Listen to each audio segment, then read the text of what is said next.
बिस्मिल्लाहिर्रहमानिर्रहीम। इस लेक्चर में हम लीनियर इनइक्वालिटीज़ को सीखेंगे। नाउ लीनियर इनइक्वालिटीज़ क्या है? पहले हम देखते हैं इनइक्वालिटी को। इनइक्वालिटी बेसिकली उन स्टेटमेंट्स को कहते हैं जिसमें हमारे पास जो है लेस देन या ग्रेटर देन या उसके अलावा जो है लेस देन और इक्वल टू या उसके अलावा जो है ग्रेटर देन और इक्वल टू आ जाए। क्या चीज़? Less than, greater than, less than और इक्वल टू, ग्रेटर देन और इक्वल टू। अगर किसी भी स्टेटमेंट में हो तो उसको हम कहेंगे कि दिस इज इनइक्वालिटी। ये इक्वालिटी नहीं है, ये क्या है? इनइक्वालिटी है। दूसरी बात कि इनइक्वालिटी शो क्या करती हैं? बेसिकली अगर दो नंबर्स हो, ठीक है, उन दो नंबर के दरमियान क्या रिलेशन है, या आप ये समझ लें कि कौन सा इसमें, लेट सपोज मैं साइज की बात कर लूँ, कौन सा नंबर जो है बड़ा है और कौन सा छोटा है, तो आपको इनइक्वालिटी जो है ये चीज़ बताती है। या उसके अलावा जो है कोई ऑर्डर अगर हमने बताना हो कि कौन सी चीज़ जो है, कौन सी क्वांटिटी पहले आ रहा है, कौन सी क्वांटिटी बाद में आ रहा है, इनइक्वालिटी जो है हमें बेसिकली ये चीज़ें बताती है। मैं ये लिख सकता हूँ कि 2 और यहाँ पे मेरे पास एक दूसरा नंबर हो 5, तो मैं ये लिख सकता हूँ कि 2 is less then 5, 2 is less then 5। इसी तरह हम इस तरह भी लिख सकते हैं कि 2 इज लेस देन और इक्वल टू 2, मतलब 2 जो है वो या तो इक्वल होगा या लेस होगा 2 से। जबकि अगर हम देख ले, एक कंडीशन जो है वो सेटिस्फाई कर रहा है। कौन सा कंडीशन? इक्वल टू वाला कंडीशन जो है वो सेटिस्फाई कर रहा है। तो अगर लेट सपोज हम कहें कि a is less then, let suppose a जो है वो कोई नेगेटिव नंबर है, a क्या है? नेगेटिव नंबर हो, तो हम लिख सकते हैं कि a इज लेस देन 0, कि a जो है वो 0 से लेस है। इसी तरह अगर a जो है वो कोई पॉजिटिव नंबर हो, a अगर क्या हो? पॉजिटिव नंबर हो, तो हम लिख सकते हैं कि a is greater than 0, a is greater than 0। और इसी तरह अगर हम कहें कि for example x is less than और इक्वल टू 3, सो इसका मतलब ये है कि x कुड बी, यानी x क्या हो सकता है? x 3 भी हो सकता है, 2 हो सकता है, 1 हो सकता है, 0 हो सकता है, -1, -2 अप टू सो ऑन। 3 या 3 से कम जितने भी नंबर है उसमें से x कुछ भी हो सकता है। ठीक है, इसका मतलब क्या है कि x इज लेस देन और इक्वल टू 3, यानी x जो है 3 या 3 से कम हो सकता है। ठीक है, अगर हम कहें कि x इज ग्रेटर देन और इक्वल टू 0, तो इसका मतलब ये है कि x की वैल्यू जो है वो क्या क्या हो सकती है? 0, 1, 2, 3 अप टू सो ऑन।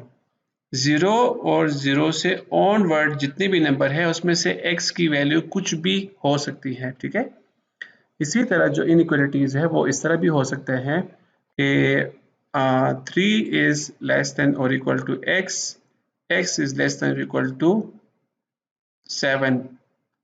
ठीक है, इस तरह की डबल इनइक्वालिटीज यूज होते हैं। अगर हुए हो तो इसका मतलब क्या है कि बेसिकली x की जो वैल्यू है वो क्या हो सकती है? 3 हो सकती है। x could be equal to 3, 4, 5, 6, 7, यानी इसको हम पढ़ेंगे किस तरह के x is, सॉरी हम कहेंगे, हाँ, x is greater than or equal to 3 and less than or equal to 7, यानी 3 और 3 से ग्रेटर, 7 और 7 से लेस, जितने भी नंबर है x उसमें से कोई भी नंबर हो सकता है। ठीक है,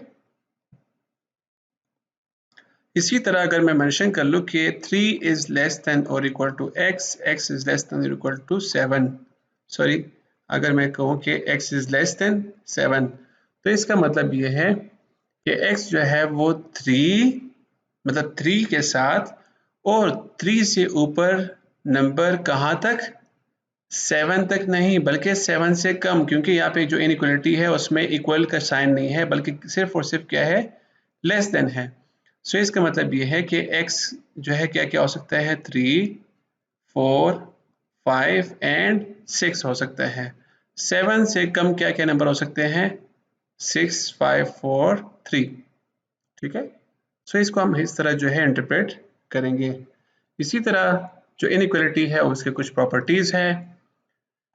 पहली प्रॉपर्टी ये है कि अगर for example a let's suppose एक नंबर है, अगर हम कहें कि a जो है नंबर है और b भी एक दूसरा रियल नंबर है और a जो है वो ग्रेटर है b से, तो अगर हम एक तीसरा पॉजिटिव नंबर जो है वो a में ऐड कर लें, ठीक है, वो लेफ्ट हैंड साइड में भी ऐड कर ले और राइट हैंड साइड में भी ऐड कर ले, तो अभी भी जो आपके पास लेफ्ट हैंड साइड है वो ग्रेटर होगा राइट हैंड साइड से। ठीक है, अभी भी लेफ्ट हैंड साइड जो है वो क्या होगा, ग्रेटर होगा राइट हैंड साइड से। इसी तरह अगर हम कोई नंबर जो है लेट्स सपोज ये जो नंबर c है इसको सब्ट्रैक्ट करते हैं लेफ्ट हैंड साइड से भी और राइट हैंड साइड से भी, तो अभी भी क्या होगा, इसकी जो साइन ऑफ इनइक्वालिटी है उसका डायरेक्शन चेंज नहीं होगा। ठीक है, उसका डायरेक्शन चेंज नहीं होगा, अभी भी जो है a माइनस सी ग्रेटर होगा b माइनस सी से। इसी तरह अगर फॉर एग्जांपल एक दो नंबर हो a वो ग्रेटर हो b से, सो अगर मैं इसको किसी पॉजिटिव नंबर से मल्टीप्लाई कर लूँ, अगर मैं क्या करता हूँ कि दोनों साइड को किसी पॉजिटिव नंबर से मल्टीप्लाई कर लेता हूँ, तो फिर क्या होगा, मैंने क्या कहा कि c जो है वो क्या है, ग्रेटर देन 0 है। Greater then 0 means positive number है। सो अगर मैं a और लेफ्ट हैंड साइड को और राइट हैंड साइड को जो है किसी पॉजिटिव नंबर से मल्टीप्लाई करूंगा, सो जो साइन ऑफ इक्वलिटी है वो चेंज नहीं होगा बल्कि लेफ्ट हैंड साइड जो है वो अभी भी ग्रेटर होगा राइट हैंड साइड से। ठीक है, मैं इसकी जो एक एग्जांपल इस तरह दूंगा, अगर मैं कहूँ कि 3 इज ग्रेटर देन 2, अब मैं क्या करता हूँ कि एक नंबर ले लेता हूँ 4, पॉजिटिव 4। अब अगर मैं 4 को जो है लेफ्ट हैंड साइड के साथ भी मल्टीप्लाई कर लूँ, राइट हैंड साइड के साथ भी मल्टीप्लाई कर लूँ, तो मेरे पास आंसर क्या होगा कि 3 मल्टीप्लाइड बाय 4 और यहाँ पे होगा 2 मल्टीप्लाइड बाय 4।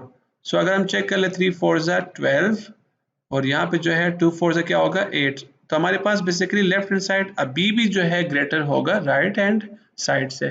ठीक है, इसी तरह अगर c जो है वो लेस देन 0 हो, अगर c क्या हो, लेस देन 0 हो, it means c is negative. So फिर क्या होगा कि ac जो है वो अब चेंज होगा, अब जो साइन ऑफ इक्वलिटी इनइक्वलिटी है वो क्या होगा, चेंज हो जाएगा। ठीक है, यानी मैंने जो है अभी पहले मेरे पास था a is greater than b, अब मैंने दोनों साइड को जो है लेफ्ट हैंड साइड को और राइट हैंड साइड को किसी नेगेटिव नंबर से अगर मल्टीप्लाई करोगे, लेट्स सपोज -1 से -3 से -4 से, तो जो साइन ऑफ इनइक्वलिटी है, साइन ऑफ इनइक्वलिटी है वो क्या हो जाएगा, चेंज हो जाएगा। मतलब पहले वो पॉजिटिव सॉरी ग्रेटर देन था, अब क्या होगा, लेस देन होगा। पहले अगर वो ग्रेटर देन और इक्वल टू होगा, अभी होगा लेस देन और इक्वल टू। ठीक है, तो ये बड़ा एक इंपॉर्टेंट कॉन्सेप्ट है, यही कॉन्सेप्ट जो है अप्लाई होगा डिवीजन के लिए भी। अगर आप जो है लेट सपोज अगर a जो है वो ग्रेटर देन हो b के और आप दोनों साइड को जो है किसी पॉजिटिव नंबर से जो है डिवाइड कर लेते हो, लेट सपोज वो पॉजिटिव नंबर जो है, ये जो थर्ड नंबर है वो पॉजिटिव हो, c क्या हो, पॉजिटिव हो, तो साइन ऑफ इनइक्वालिटी चेंज नहीं होगी। लेकिन अगर वो नेगेटिव हो तो आपके पास जो है साइन ऑफ इनइक्वालिटी चेंज हो जाएगी। ठीक है, तो ये कुछ इंपॉर्टेंट चीज़ें हैं जो कि हमें याद रखने होंगे।